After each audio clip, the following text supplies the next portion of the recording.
എൻ്റെ പ്രിയ സുഹൃത്തുക്കളെ, ഒരു സന്തോഷ വാർത്ത പറയട്ടെ. നമ്മുടെ ബീവറേജസ് വൻ നഷ്ടത്തിലാണ്. 3 മാസമായിട്ടുള്ളൂ. KSRTC ഏകദേശം പൂട്ടിക്കെട്ടിക്കൊണ്ടിരിക്കുകയാണ്. ഹോസ്പിറ്റലുകൾ അതെ, ഡോക്ടർമാരില്ല, പ്രസവ വാർഡടക്കം നിർത്തിച്ചുകൊണ്ടിരിക്കുകയാണ്. അങ്ങനെ ഇരിക്കുകയാണ്. ഇപ്പൊ നമ്മുടെ മുമ്പിലേക്ക് ഒരു ഗംഭീര വാർത്ത എത്തുന്നത്.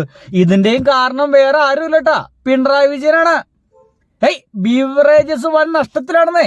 അതിന്റെ കാരണം ചോദിച്ചു കഴിഞ്ഞാൽ ഒരു മടിയില്ലാതെ പറയും, പിണറായി വിജയനാണ്. കഴിഞ്ഞ 10 വർഷം ഭരിച്ച പിണറായി വിജയനാണ് ഇപ്പൊ സംഭവിക്കുന്ന ഈ ബീവറേജിന്റെ നഷ്ടത്തിന് കാരണം. അല്ലേ? യജ്ജോതി വർത്താനങ്ങളാണ് നമ്മൾ കേൾക്കേണ്ടി വരിക. കേട്ടോക്കുന്നേ. കഴിഞ്ഞ സർക്കാർ എടുത്ത തീരുമാനം കൊണ്ടാണ് നഷ്ടത്തിലായത്. അതിന്റെ കാരണം എന്ന് പറഞ്ഞു കഴിഞ്ഞാല് 5 പൈസയായിരുന്ന ഗാലനോയ് ഫീ 10 രൂപയായി ഉയർത്തിയതോടെ 400 കോടിയിൽ പരം രൂപയാണ് ബെവ്കോയ്ക്ക് ഒറ്റയടിക്ക് സർക്കാരിന് നൽകേണ്ടി വന്നത്. കഴിഞ്ഞ സർക്കാരിന്റെ അവസാന ഘട്ടത്തിൽ മാക്സിമം പണം എല്ലായിടത്തു നിന്നും പിടിച്ചെടുക്കുക എന്ന നയത്തിന്റെ ഭാഗമായി ഇത്തരത്തിൽ ഏർപ്പെടുത്തിയതോടെ അവരുടെ ലാഭവും കഴിഞ്ഞു. അതിനു പുറമെ റിസർവ് ഫണ്ടിൽ നിന്ന് തന്നെ പണമെടുത്താണ് കൊടുക്കേണ്ടി വന്നത്. അതുകൊണ്ടാണ് ഇത്തരത്തിലൊരു നഷ്ടമുണ്ടായത്. എന്താണെങ്കിലും ബെവ്കോയെ പ്രൊഫഷണലൈസ് ചെയ്യാനായിട്ട് തീരുമാനിച്ചിട്ടുണ്ട്. നിലവിൽ ബെവ്കോയുടെ കീഴിൽ പ്രവർത്തിക്കുന്ന ട്രാവൻകൂർ ഷുഗേഴ്സ് സ്ഥാപനമുണ്ട്, മലബാർ ഡിസ്റ്റിലറി ഉണ്ട്. ഈ ഡിസ്റ്റിലറികളെയൊക്കെ തന്നെ മാനേജ്മെന്റിനെ പ്രൊഫഷണലൈസ് ചെയ്യാൻ തീരുമാനിച്ചു. അടിപൊളി, നല്ല തീരുമാനങ്ങൾ. പക്ഷേ കാരണങ്ങളൊക്കെ വെച്ച് നമ്മുടെ മുമ്പിലേക്ക് നിരത്തിയ ഒരു പ്രത്യേക സംഗതി വെച്ച് കഴിഞ്ഞാൽ, എൻ്റെ പൊന്നു സുഹൃത്തുക്കൾ, നിങ്ങൾ ഹണിമൂണ് കഴിഞ്ഞോ? ഇപ്പൊ നാട്ടുകാരൊക്കെ ചോദിക്കുന്നതാണ്, UDF ഭരണം അധികാരത്തിൽ കയറിയിട്ട് നിങ്ങളുടെ ഹണിമൂണ് കഴിഞ്ഞോ? ഹണിമൂണ് കഴിഞ്ഞെങ്കിൽ ഞങ്ങൾക്ക് എന്തെങ്കിലുമൊക്കെ വിമർശിക്കാമായിരുന്നു. ഇതും കൂടി നിങ്ങൾ കുത്തുപാള എടുക്കരുത്. കാരണം കേരളത്തിൽ ഇതിന്റെ ഭാഗമായിട്ട് അല്പസ്വല്പമൊക്കെ വരുമാനം നമുക്ക് കേരളത്തിന് കിട്ടുന്നുണ്ട്, ഒരു സംശയം വേണ്ട. ഇനി ഏറ്റവും രസകരമായ കാര്യം പറയാം. പാലക്കാട് ഒരു മദ്യനിർമ്മാണശാല തുടങ്ങാനുള്ള പരിപാടി ഉണ്ടായിരുന്നു, ഓർമ്മണ്ടാ? അത് ഈ പറയുന്ന ഗവൺമെന്റ് വന്നിട്ട് ആദ്യം ചെയ്ത് അതങ്ങനെ നിർത്തുക ചെയ്തേ. നിങ്ങൾ വിചാരിക്കും, മദ്യം നിർമ്മിക്കുക, കേരളത്തിൽ മദ്യം നിർമ്മിച്ച് ഇവിടെ മദ്യം ഒഴുക്കുകയാണോ? എൻ്റെ പൊന്നിടാങ്ങളെ, അല്ലെങ്കിൽ മദ്യം ഇവിടെ വിൽക്കുന്നുണ്ട്. ഈ മദ്യമൊക്കെ എവിടുന്ന് കൊണ്ടുവരുന്നതാ? കർണാടകയിൽ നിന്നും മറ്റൊക്കെ കൊണ്ടുവരുന്നതാണ്. മനസ്സിലായില്ലേ? കർണാടകത്തെ കമ്പനിയിൽ നിന്നാണ് വാങ്ങിക്കുന്നത്. അവിടുന്ന് നമ്മളൊരു 50 രൂപയ്ക്ക് വാങ്ങിക്കുന്ന സാധനം ഇങ്ങോട്ടുള്ള ഇറക്കുമതിയും ഇങ്ങോട്ടുള്ള അതിന്റെ ടാക്സും വാറ്റും എല്ലാം കൂടിയിട്ട് 50 ഉറുപ്പിയുടെ സാധനം 350 ഉറുപ്പിക്കാണ് ഇവിടെ വിൽക്കാൻ കഴിയുള്ളൂ. മനസ്സിലാക്കണ്ട? അപ്പൊ അത്യാവശ്യം പൈസ എന്ത് ചെയ്യുന്നുണ്ട്? കർണാടകയ്ക്ക് പോകുന്നുണ്ട് എന്നർത്ഥം. അവിടുത്തെ കമ്പനികൾക്ക് നമ്മുടെ കേരളത്തിന് പൈസ പോകുന്നുണ്ട്. അതങ്ങനെ പോവരുത്, ഇവിടത്തെ പണം ഇവിടെ തന്നെ ഉണ്ടായിരിക്കണം എന്ന തീരുമാനത്തിന്റെ ഭാഗമായിട്ടാണ് ഇവിടെ ഒരു മദ്യനിർമ്മാണശാല, ഒരു ഡിസ്റ്റിലറി തുടങ്ങാൻ ശ്രമം നടത്തിയത്. പക്ഷെ UDFക്കാരത് സമരം ചെയ്ത് പൂട്ടിച്ചു.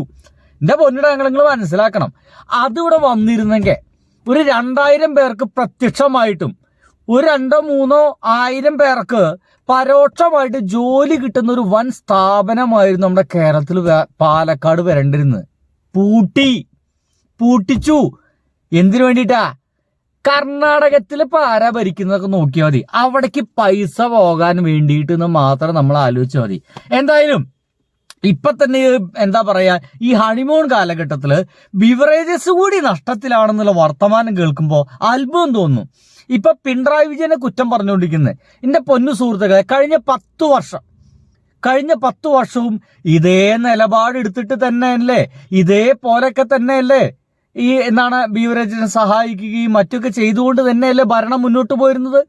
എപ്പോഴെങ്കിലും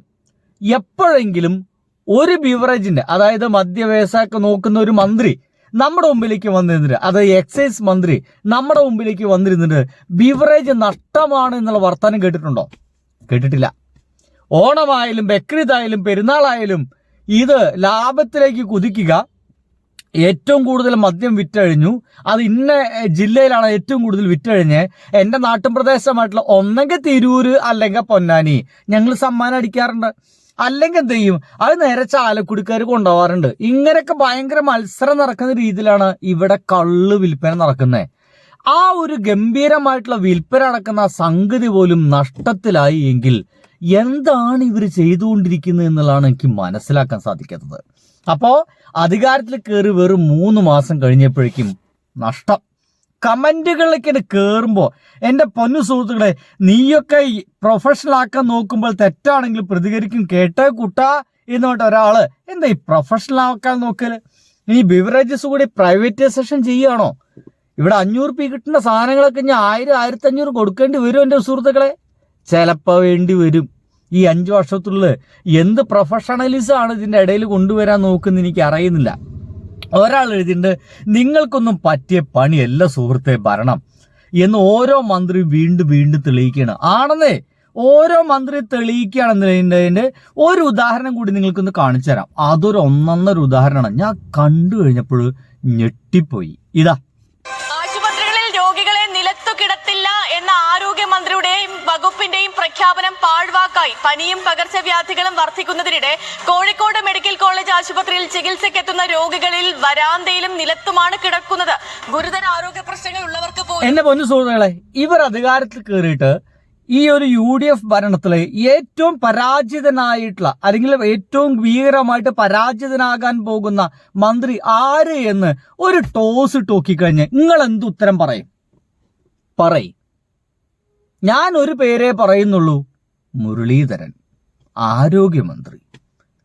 ഒരു ലേശം ഈ കാര്യത്തെ പറ്റിയിട്ട് ഒരു വിവരമില്ല.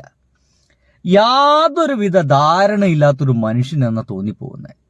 പലയിടത്തും ഡോക്ടർമാരുണ്ട്, എത്ര ഹോസ്പിറ്റലുണ്ട്, എത്ര താലൂക്കുകളുണ്ട്, എത്ര ഹോസ്പിറ്റൽ നിലനിൽക്കുന്നുണ്ട്, കുടുംബാരോഗ്യ കേന്ദ്രം എത്ര ഉണ്ട്, അതിൽ ഏതൊക്കെ സ്ഥലത്തൊക്കെ ഏതൊക്കെ രീതികളുള്ളത്, എത്ര ഡോക്ടേഴ്സ് ഉണ്ട്, ആവശ്യത്തിന് മരുന്നെത്തുണ്ടോ, ഈ കാര്യത്തെ പറ്റിയിട്ട് ഒരു ധാരണയില്ല. 1-ാം തീയതി ഏതോ സ്ഥലത്ത് എവിടെ പോകുന്നുണ്ട് മൂപ്പര്, അത് മാത്രം. വേറൊരു കാര്യം കേരളത്തിൽ നടക്കുന്നില്ല എന്നുള്ളതാണ്. വന്നിട്ട് പറഞ്ഞതാണ്, ആരോഗ്യമന്ത്രി പറഞ്ഞെന്താ, രോഗികൾ നിലത്ത് കിടക്കുന്നത് ഒഴിവാക്കും. ഇപ്പൊ ഫുള്ള് നിലത്താ. ഇവർ അധികാരത്തിൽ കയറിയപ്പോൾ തന്നെ ചെയ്യേണ്ട കാര്യങ്ങളൊന്ന് ഈ എന്താ പറയാ, നമ്മുടെ സ്ഥലക്കൊന്ന് വൃത്തിയാക്കുക, മഴക്കാല പൂർവ്വ ശുചീകരണം നടത്തുക.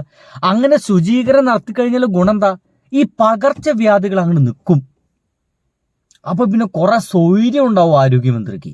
പക്ഷെ അതൊന്നും ചെയ്തില്ല. ഇവർ ആ സമയത്ത് പ്രതികാര നടപടികളായിട്ട് മുന്നോട്ട് പോയി. ഇപ്പൊ എന്താ ഉണ്ടായി, രോഗികളൊക്കെ വെറും നിലത്ത് കിടന്നുറങ്ങുന്നു, പകർച്ചവ്യാധി പടർന്നു പിടിക്കുന്നു.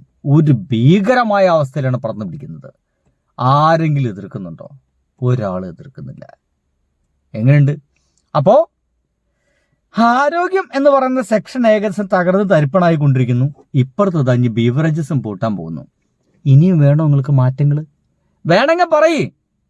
അടുത്ത മാസം ഉണ്ടല്ലോ, ഇനി എത്ര മാസം കിടക്കണേ? ഒരു വർഷത്തിനുള്ളിൽ ഏതൊക്കെ തകരാൻ പോകുന്നുള്ള വിവരം നമ്മുടെ മുമ്പിലേക്ക് കിട്ടും. അപ്പൊ എന്ത് ചെയ്യാ, അത്ര വിവരങ്ങളൊക്കെ നല്ല രീതിയിൽ കേൾക്കണമെങ്കിൽ നമ്മുടെ ചാനലൊന്ന് സബ് ചെയ്തോളി. പറ്റുമെങ്കിൽ നിങ്ങളുടെ സുഹൃത്തുക്കളൊക്കെ ഒന്ന് അയച്ചു കൊടുത്തോളി. ഒപ്പം നിൽക്കുന്ന സുഹൃത്തുക്കളെ. അപ്പോൾ ബൈ.